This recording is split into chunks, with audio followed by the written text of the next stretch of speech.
the club, hype in the club, in the club, hype in the club, hype in the club, hype in the club, hype in the club, in the club, hype in the club, hype in the club, hype in the club, hype in the club, hype in the club, hype in the club. Your body, so I'm about it. Your body, so I'm about it. Your body, oh, I'm about it. Yeah, I told them do a pronto. They chasing OG in that Blanco Bronco. I'm stressing like Johnny Cochran, cause losing ain't an option. Bartender, please, 2 shots. Enough. Okay, what's going on, y'all? How y'all feel? Uncle Briss is back with another dope review, and also we want to make sure that we give respects to the late great Big, because this week was the week that my man lost his life. But before we even get into that, it was a little tough this week. I will say my hard drive crashed. I'm very sad because of that. But I will bounce back, and hopefully this guy can fix it. If he can't, then whatever. I just, me, I'm going to make sure that I get what I got to get for y'all. I picked up a few little, I guess if you want to call them gems, or if you want to call them nice albums. Let's just say that. Couple EPs. Of course, we know my man Kendrick Lamar is coming in a few weeks. I can't wait for that. I'm going to be so freaking excited. And you know that freaking review is going to be off the charts. I might have a little special guest. I'm not sure. But in any case, this week, I got a young brother that I found out about when I actually went to the studio and recorded my last video. A gentleman by the name of ASHEY Burgundy. Now, I will say this. If you're looking for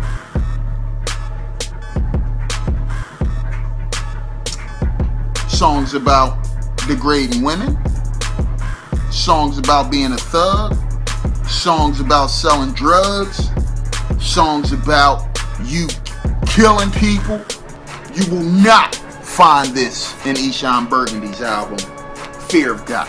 Okay? He's a very positive rapper, very influenced, I would say, by his spiritual, his spiritual findings. He has a nice track called Healthy, where he talks about having a healthy fear of God, which is really positive. Respect, power, and money. He talks about contradiction and blasphemy and how to overcome the chase of material items. Very positive message. Another one, Certified Gold. It talks about chasing fame and really giving no glory to God. So if you're looking for something negative, I wouldn't listen to ASHEY Burgundy. You can play this around your kids. You can play this around your mom. I mean, you could just throw this joint on, and you ain't got to worry about somebody coming to you later on saying, well, why you had that around, little Tommy over there. So it's really positive. The only drawback I will say is you can be positive in your music without a whole album, I guess, being I guess you could call it praising. You can do that, but I just suggest, in my opinion, in a metaphorical way. Another nice album I picked up, this got sent over to me by my man Hezekiah. What's going on? Dreams Don't Chase Themselves. And if I'm not mistaken, this is his 4th LP. The last one that I really enjoyed was I Predict the Riot. But I could say, and you will see, this album is good. It has a nice jazzy feel. The production is real jazzy. A nice track called Less Network. The beat is just banging. He has a nice little line in there where he talks about having a nice crib, but it's mixed in with Section 8. And I'm sure a lot of us from the inner city can relate to that. But a real positive message. Another track that I enjoy is Don't Let You Get You. Now, that's, basically, don't stand in your own way. You know what I mean? Be humble. Get a grip on your own life and stop blaming people for everything that happens with you. Another track that, it kind of just, I guess it perked me a little bit is The Spirits Move Through All Things. And I will say, it sounds a little Jay-Z-esque. With the song he had, What You Talking About, where he talks about, beans and he was coming at him, but it kind of has that feel. The flow is kind of the same. So I mean, but all in all, the album is a solid piece of work. Shout outs to my man Hezekiah, and Hezekiah actually worked with Eshon Burgundy also on some past stuff. Another nice R&B young lady I picked up some R&B music is a young lady by the name of ASHEY Dubose, if I'm pronouncing that right. She was on The Voice. She's very, very talented. You would think when someone is on The Voice that they're going to sound poppy. Well, that's not the case with this young lady. The album is called Be You. I think she had an album in 2012. It was really acoustic-y, called Something More. But Be You, the title track, actually it's a positive track. She's talking about it's okay to be original, okay to be yourself. Which is very, very positive for young women or young people in general, because we're always trying to copy off of other people. Rolling Stone is another nice track. Intoxicated is talking about being intoxicated with someone, so you might want to get into that. Only thing, once again, I'm just not an acoustic guy. I like hearing full beats. But a nice two standout tracks for me. A track called Better, where she talks about how things are bad or seem to be bad. And, when you just look around the corner or just give it a little bit of time, things do get better. As long as you're striving for what you want to do. Very, very positive. And something that I love to do, something that I wish that I could do more, a track called Ride. And it's just basically, you with your mate, y'all go out cruising, you put the music on, it's a nice sunny day, you don't have no worries in the world, and you just vibe with each other and cruise and talk and listen to the music. That's what I be talking about. That's what I like, that kind of stuff. So, and we all wish that we could do that more. Another nice pickup, my man Freddie Gibbs came out with a little 3-track EP. I gotta give a shout out to Freddie after that great work he put out last year. Him and Madlib, the Pinata album. But the album is called, the EP rather, is called Pronto. It's really, really street music. For those who like street music, I like all music, so I listen to it all. But Pronto, he's always talking about respect in the streets, and how thug life just will never die. Staying true and being a rider. He talks about that. White Range is another. That's the second track. A nice smooth track with just some hard, tough lyrics. But the beat is real smooth. And the chorus is hot, so you might want to check that out. And Diamonds featuring Dana Williams, another smooth track. I guess it's in cruise mode for me when I'm driving. That's when I listen to most of my music. But it's a nice, I guess I would call it a sunny day track, but it's still letting dudes know how things can be, and also how things has changed for Freddie Gibbs. And I know I'm gonna get slapped for this, but G-Unit came out with the Beast EP, and I will tell you, after 14 years, of dealing with my man 50 and listening to his music and seeing how he was up here, then he went down, as far as commercial, in my opinion.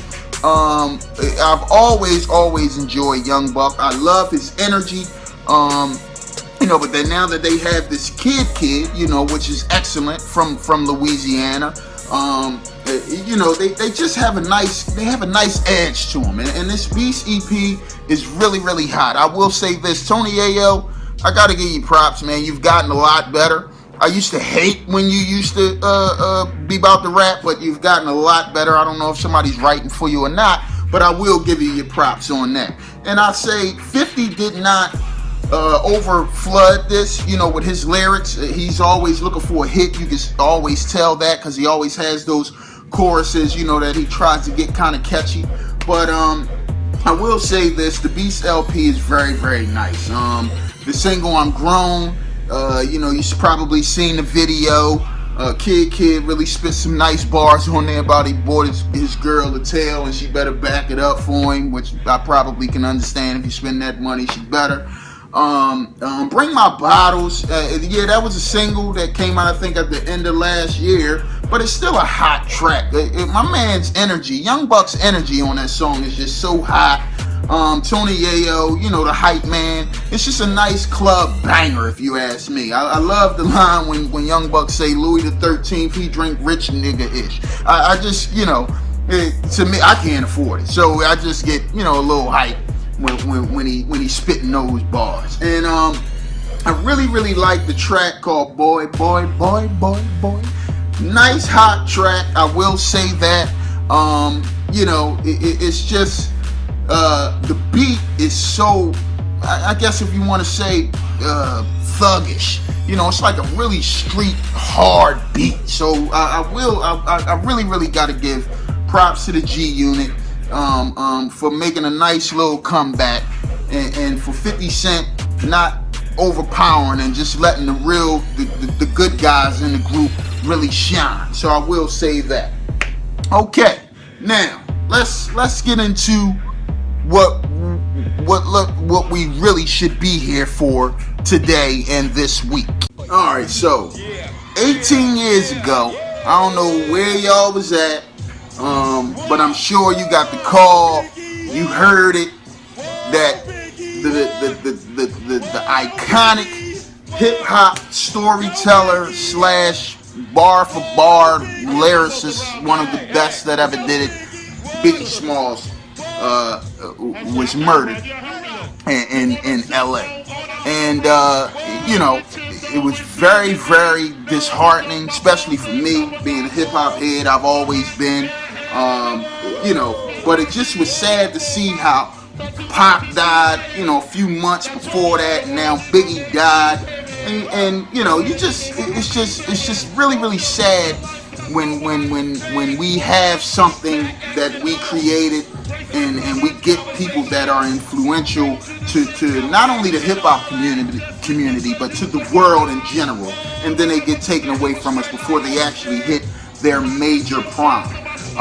You know, so it was really sad. But I will say this, you know, Biggie Smalls is responsible, his death rather is responsible for a lot of careers that are, you know, that are out right now, you know, that are successful right now. And I look at it like this: a lot of people would not be as successful as they are if Biggie Smalls was still alive. And we have this argument all the time, you know, would Jay-Z be as big as he is? Probably not. Would Ja Rule ever came out? I doubt it.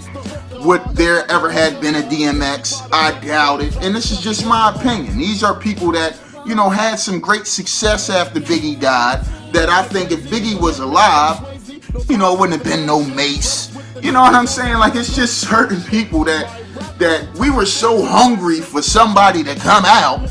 Once Biggie died, we just was accepting anything, you know, in the hip hop community, if you ask me. So, you know, I was really upset when Biggie died, but he put out some great music. And once again, even after 2 studio albums, you know, people still view him as being one of the best. He made hip hop fun. He told stories, even radio hip hop. His radio songs, Hypnotized, Juicy, you know, you still listened, you know, because he was still spitting bars. You know, you just gotta go back and just listen to Biggie. He's timeless in any hip hop era. He's just very timeless and iconic in the hip hop community. You know, a few of my faves. I love Last Day featuring the Locks. You know, yeah, you can see the growth from then with the Locks up until now with the Locks. But you know, even back then they were still. You could just feel the energy coming from out of that song when they all spit with Biggie. My Downfall featuring DMC You know, once again, a very, very true track. How people just want to see you, you know, want to see you at your demise, and it just, that album is just so crazy. You know, talking about life after death, and it coming out after he died, and you know, it seems like he knew that he was going to die. But you know, it's just so true that dudes want to see you, you know, just want to see you fall when you're successful. And he also talked about how things would be after he passed away. So, I mean, that's just like very ironic, and it's very interesting, and it's just amazing. You know, it just seemed like he knew that something was going to happen. And also, of course, you know, everybody loves You're Nobody Till Somebody Kills You. Same thing, but Biggie was somebody before somebody killed him. Let's get that straight. But for the rest of y'all, for the rest of us, a lot of people don't really get the recognition until they do pass away. You know, then we want to praise this person and say how great they were and what they did for music or whatever they're in. You know, but once again, let's just you know, pay a little homage to somebody who meant a lot to the hip hop community, and meant a lot as far as the growth of hip hop, showing that you can be successful in hip hop, even putting out commercial music. And I'm one to say I hate commercial rap. I hate the radio, but I can tell you that if Biggie was alive and was still putting out music, which I'm sure will be featured on the radio, I would be giving a listening ear. Split the Dutchies, fill it with the skunk. We're about to get wicked in the joint.